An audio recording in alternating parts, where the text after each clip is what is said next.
welcome back to another Music Maker video. Today is Theory Thursday, and I thought we would do something I actually spent a long time doing while I was in school. And this was transcribing George Harrison's solo from something. Now you'll notice I'm playing my Stratocaster, my Warmoth Stratocaster. I'm doing this because doing some research, a little bit of digging into this in the past, I found that George was playing a Strat for this particular solo. So I thought, instead of doing the typical Theory 335 Thursday, we'll just keep it on a Stratocaster for today, like Georgie did for this particular solo. So that said, let's get just right into it. I'm going to put the chord changes up right here. I think it's always cool to just understand the chord changes, because then you can get like the context of how the note goes. I'm not saying that everybody that's doing this is going to be like analyzing, like, are we playing the root or the third or the fifth or whatever. But I like to get into that stuff, so if you're into it too, you can have these to relate. So here's the chord changes for this particular section, just like the verse and pre-chorus, kind of, I guess, yeah, verse, pre-chorus. It's almost like the full form except for the bridge that he solos over. So here it is. Please screenshot for your practice. Now, that said, I'm not going to go over how I played any of those changes. We're just going to go into, launch right into the solo. And hopefully I don't get like copyright claimed or nothing on this. It's meant to be educational, and I didn't use the recording. I'm only using the transcription here. So we start kind of like, if you think about like we're in C major and he's using the minor pentatonic.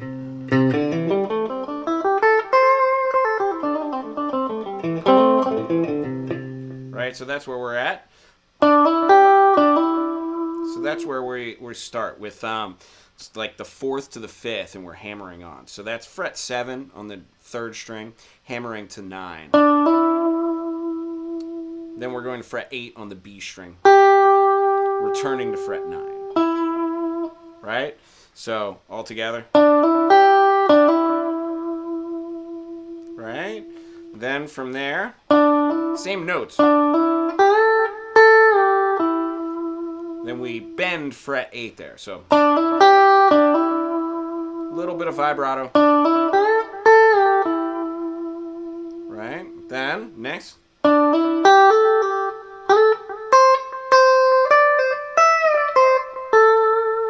So let's go over what that is. So it's going up, basically like shape 2, I call it, from my packet. So if you're interested in like getting the shapes of just pentatonic scales, go to my website. Those are on there. We're using kind of shape number 2 there. Right? So so it's there. 7, 9, 8, 10, 8. And we're hammering on both of those.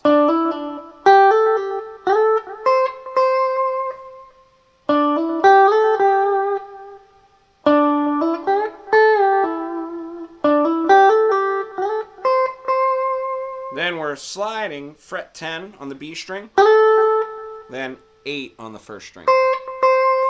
And I'm trying to cover as many of his exact inflections. I like to, look, if you're learning this solo and you want to do your own thing with it, I think that's awesome. And I encourage you to do that. But I spent so long really figuring this one out note for note in particular, because I played George in a Beatle band for a while.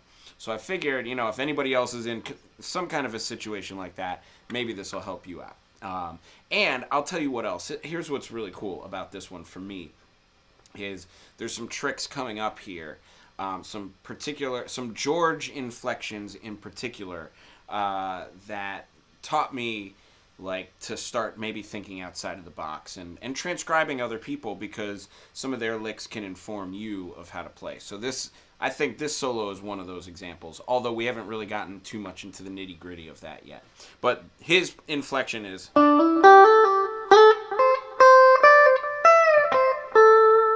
So I think the important thing is those are hammer-ons and a pull-off at the end. Then sliding to that note. And you can do that. I've varied my fingerings on... like all with one finger, and like that. You just want to play with it, and I think probably best to just play it along with the record and see if you can really match his voice, his guitar voice, with your playing. It's the best way to play anything and best way to learn anything is to do that. But yeah. Then here, so hammer on 7, 9, fret on the third string, then on the second string 8, 10. Then slide to 10, 8 on the first string, then 10, 8, pre-bend. Right? So that's pre-bend number 10, and I'm bending it up real, like up to fret 12, like as if I were trying to hit that note. But he's really, really specific and clean about that bend. That's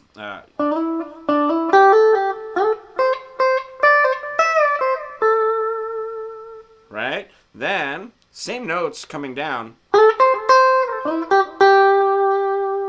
Right? So that's fret 10 on the B string to 8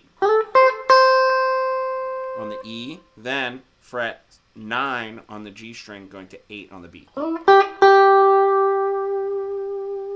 Then fret 7 on the D string. Now here's some more kind of specific slides that he's doing. So he's doing just 2 frets and then back. So 9 to 7. And then sliding to fret 7 on the G string. Then 7 again on the B string.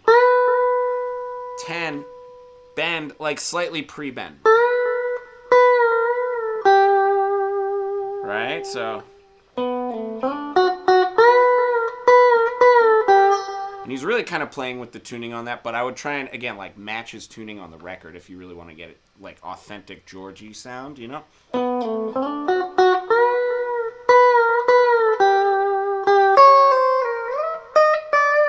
Then again, here, very specific thing that he's doing. He's playing all the notes on the E string, the high E string. Then,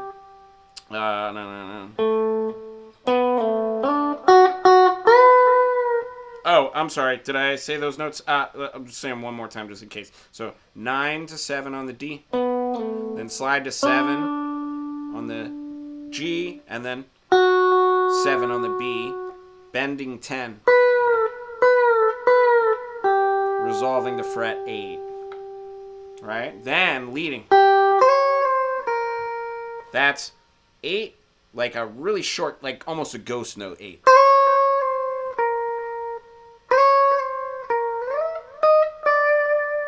So he's ghost noting to 9. And then back to 8. Down to 6. Then sliding up, again, like little ghost to 12, 11, 10. Then we're going to go back down to lower notes. So far we have this.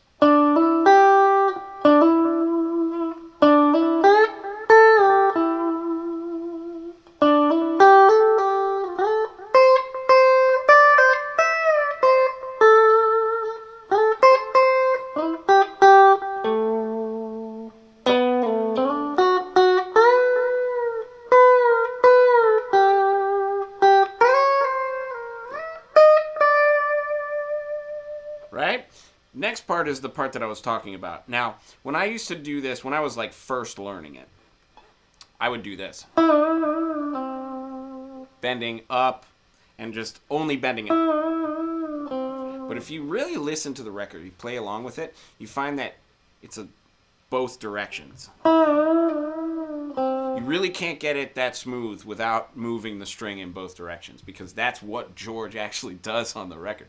It's actually really cool. And I had to have somebody point that out to me. I remember going into, we had Beatles ensemble, believe it or not, at our college.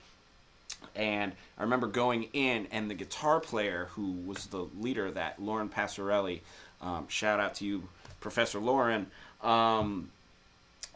she was also George in a Beatle band before me, and she said, she kind of pulled me over and said, Josh, yeah, just quick tip. Bend downward and upward on that part in something. Just trust me. And I went back and I did it, and I'm like, she's spot on.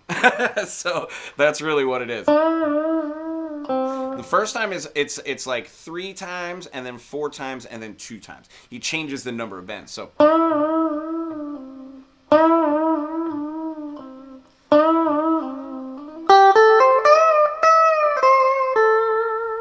that's what that is. So it's fret 7 is where he's bending from.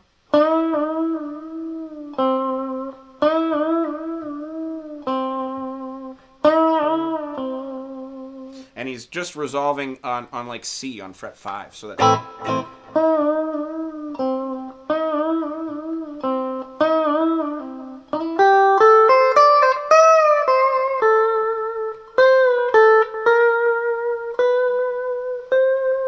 That's probably the part that's going to get me copyright claimed if I do. So if I get copyright claimed, you're welcome. This is your video that I don't get anything for, even if I ever reach that 1,000 subscriber mark. But I just thought this was a really cool thing to go over, and I think that just little piece, like he's bending both ways. I don't know. For me, that was a huge breakthrough, and it's just like a little thing. That's one of those things they don't teach you in like regular music school. You need like a real guitar player to like go, that's what they did. And then all of a sudden, like, all of these new riffs open up for you where maybe you can use that same technique. You don't have to be playing those same notes from something to bend forwards and backwards on a thing, for goodness sake. So hopefully that maybe opens up some of your abilities too. I don't know, maybe if it was helpful for me, hopefully it's helpful for you. But that said, let's go through the rest of this and we'll wrap it up for today. But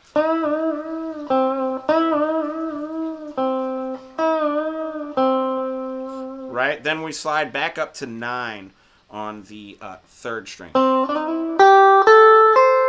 and we're going up that same scale. So like 9, 8, 10 on the B string, 8 on the E string, 10 on the E string,